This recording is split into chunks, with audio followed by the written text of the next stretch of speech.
So it seems like every time I make a video, I am constantly apologizing about how long it's been since my last video, so why should this video be any different? I am a creature of habit, if nothing else. So yes, I know it's been a while. Life has been interesting. I went on vacation, as some of you know. I went out to Vegas to celebrate my birthday with my best friend, and we had a really good time.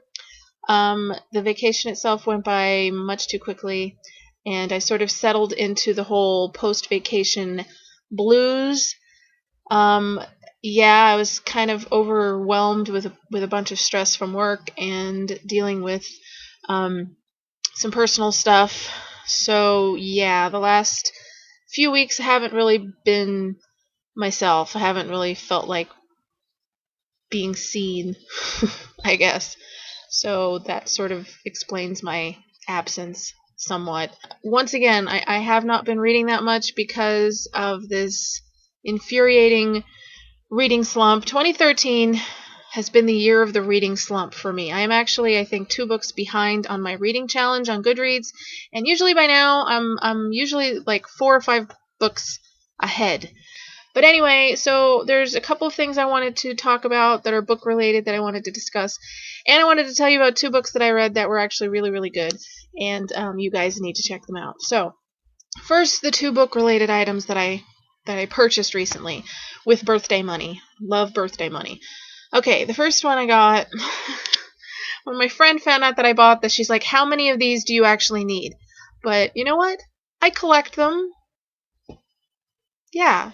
Okay, so I got the new Kindle Fire HDX. Yes, originally I was just going to stick with the Kindle Fire, and then I started playing around with this one at Best Buy, and I really liked the upgraded features that come on this one, so I got it, and I really like it.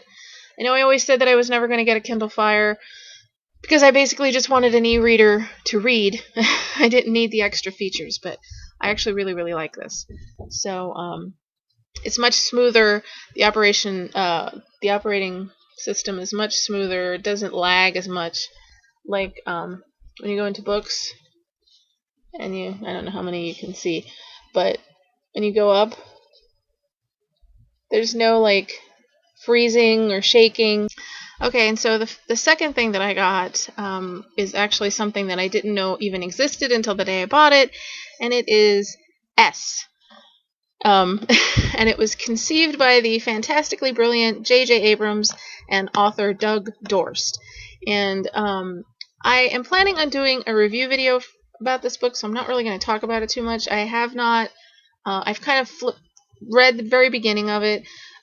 So I can't really get into specifics with the book, but I just want to say that the whole concept of this really fascinated me. I'm a huge J.J. Abrams fangirl to begin with, but the concept of this book is, well, a few months ago, some of you might remember that I talked about a book called Night Film, which was considered a multimedia book in that it incorporated pictures and web pages and stuff like that into the book, which made it a lot more fun to read. Unfortunately, I love the first 75% of that book, but the ending completely ruined that book for me. And this book is much sort of along those lines in that it's not just a book, it's sort of an experience. And the whole concept of it is that it's in this little case because it's supposed to resemble an old library book. And not only does it look like a library book, it actually smells like a library book. Not that it smells like moldy or anything like that. It just smells old. It smells old. I can't explain it any other way. But what it is, it's 2 stories in one. It's the story that is this book, which is called Ship of Theseus, and it's also a story that's written in the margins of the actual book.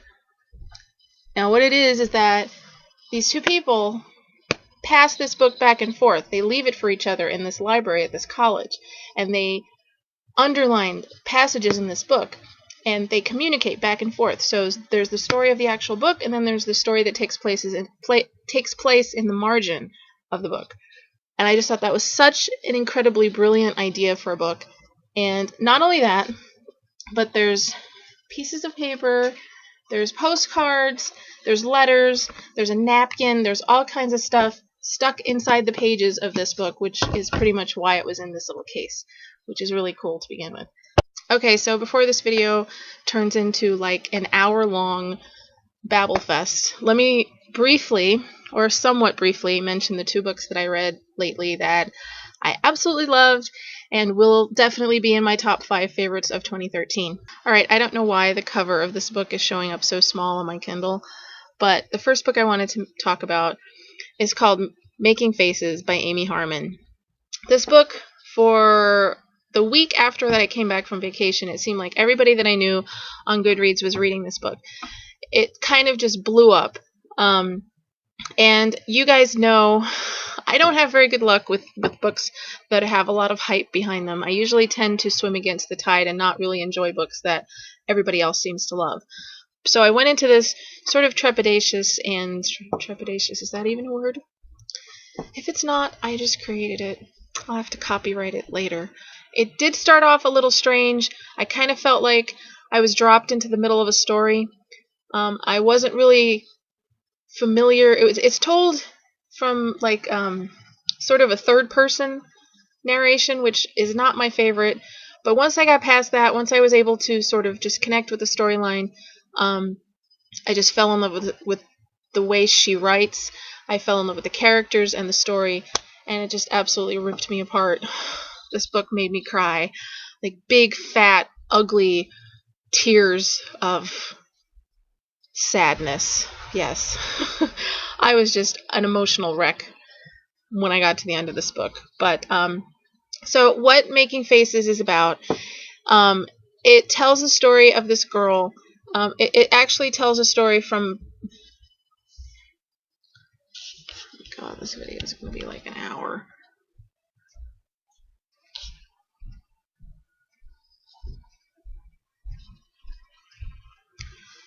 Okay, so what this book is about, it's about a girl named Fern, who, when she's very young, she meets this boy named Ambrose, who is sort of the golden child, living in this town that she grows up in, and she is sort of his exact polar opposite, at least in her eyes. He's sort of the golden child, he's very popular, he's beautiful, and she's very, very awkward and sort of keeps to herself, and really her only friend is her cousin, this kid named Bailey, who has muscular dystrophy, and they pretty much do everything together.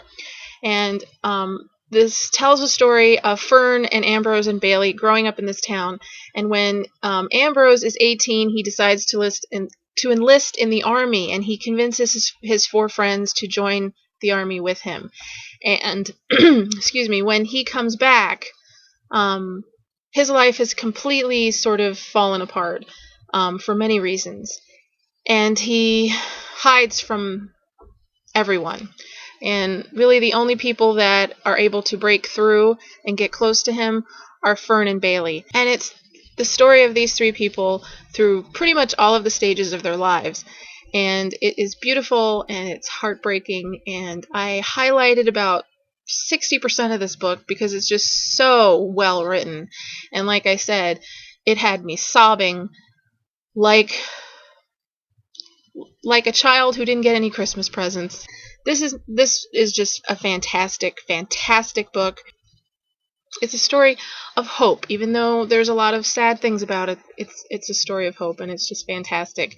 And I cannot recommend this book to you highly enough. I know I seem to say that a lot, and that's only because I tend to really only talk about books that I really love. But I loved this book. It's just fantastic, and you guys need to read it. Just read it.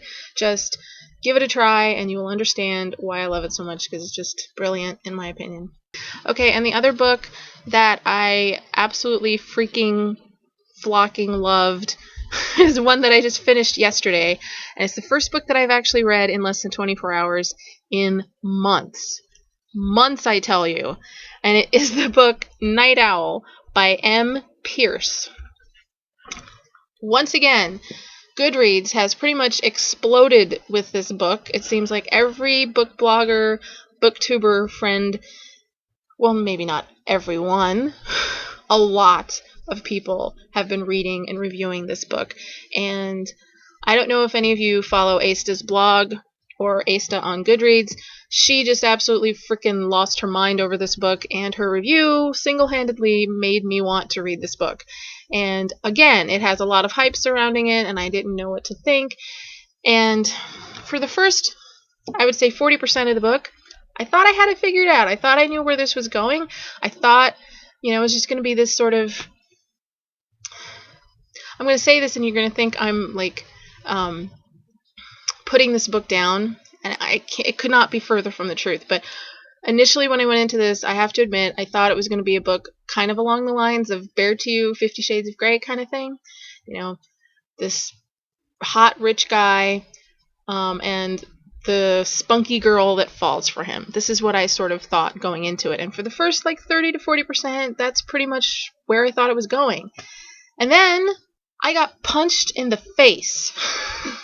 Something happens, and it's like a slow build that you don't even realize is happening until it kind of just comes up and smacks you upside the head. And this book became so much more than that. It became so emotional, so just absolutely riveting. I literally could not have torn my eyes away from my e-reader if the house had been burning down around me. It was that good. I just could not stop reading it once we hit that point, about 40% in. I knew even if I had to stay up until 4 o'clock in the morning, I was not going to stop until it was over. Okay, so once again, I can't really talk too much about the plot because I don't want to give it very much away, but I will say that it is about a guy named Matt who is sort of online writing buddies with this girl named Hannah, and he's a hard ass, and he's very sort of strict about things. He doesn't want to know any personal information about her. He doesn't want to know her real name. He doesn't want to know where she lives. He doesn't want to know what she looks like. He refuses to look at any of her pictures. He wants it to be a completely professional working relationship. These characters go on this journey that's just absolutely incredible, and this problem, I will call it a problem, that affects one of the characters in the book is incredibly dark. And what I loved about the book the most was that the author doesn't shy away from the dark aspects of the plot. They don't try and sugarcoat it. They don't try and gloss over it. It is a very, very, very, very hard road for this character to sort of crawl their way back towards the light, I guess. And I have to say, this doesn't really give anything away of the plot, but when I got to this scene in this book, this is when I knew this was going to be one of my favorite books of the year. There's a scene in which the main character of Matt is seen walking his pet bunny named Lawrence on a leash. Let me back up and just say this again. He has a pet bunny named Lawrence that he walks on a leash. That's pretty much all it takes to make me fall in love with a character. Okay, so that's pretty much it for me right now. This video is probably going to be super long. I apologize, but you haven't had a video from me for a while, so you can put up with an extra long video from me this time. Okay, anyway, that's it for me. I will talk to you guys later, and thank you guys so much for all of your messages and checking up on me and wishing me birthday wishes and all that. I really appreciate it. I love you guys so much. Thank you for watching. And say it with me, people. As always, happy reading, guys.